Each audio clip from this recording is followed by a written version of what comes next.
Good morning সবাইকে। কেউ কি আছো গো আমার মতো যে মাঝে মাঝে সকালে ঘুম থেকে উঠে একটু লেট হয়ে যায়, আর ঘুম থেকে উঠেই মাথায় হাত যে হাজব্যান্ডের লাঞ্চ বক্সে কী বানিয়ে দেবো। তো তাদের জন্য আজকের এই রেসিপিটা। আমি ঘুম থেকে উঠে ফ্রিজ খুলে যে হাতের সামনে যে যে সবজিগুলো পেয়েছি সবগুলোই নিয়ে নিয়েছি। একটু ক্যাপসিকাম, গাজর, একটু বিনস আর পেঁয়াজ নিয়ে নিয়েছি। এগুলোকে আমি সবগুলোকে একটু রাফলি চপ করে নেব। আর একটু ফ্রিজের সুইট কর্ন ছিল, সেটাও নিয়ে নিয়েছি আমি। আর কিছুটা প্রনও নিয়ে নিয়েছি। এটাতে নুন, গোলমরিচ আর সয়া সস দিয়ে মেরিনেট করে রেখে দেবো কিছুক্ষণের জন্য। এবার একটা কড়াই বসিয়ে দিলাম, ওটার মধ্যে পরিমাণ মতো তেল দিয়ে আমি একে একে সবগুলো ভেজিটেবল ওটার মধ্যে দিয়ে দেব।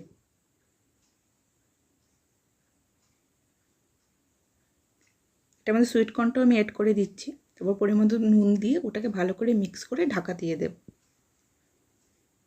এবার অন্যদিকে আরেকটা ফ্রাইং প্যানে কিছুটা তেল দিয়ে আমি চিংড়ি মাছগুলোকে ভেজে নেব। এটাকে এখন ভালো করে মিক্স করে দেব।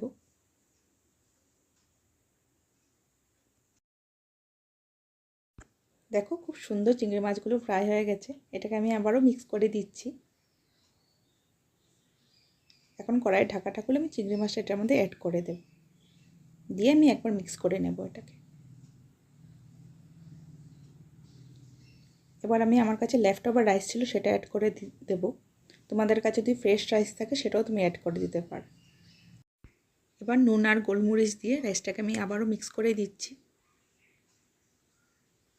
দেখো কি সুন্দর কালারফুল লাগছে দেখতে।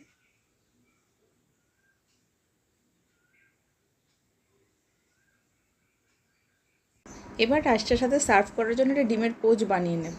ওটা সবাই জানো, ডিমটা ভেঙে ওটার মধ্যে নুন আর একটু গোলমরিচ আমি অ্যাড করে দিয়েছি।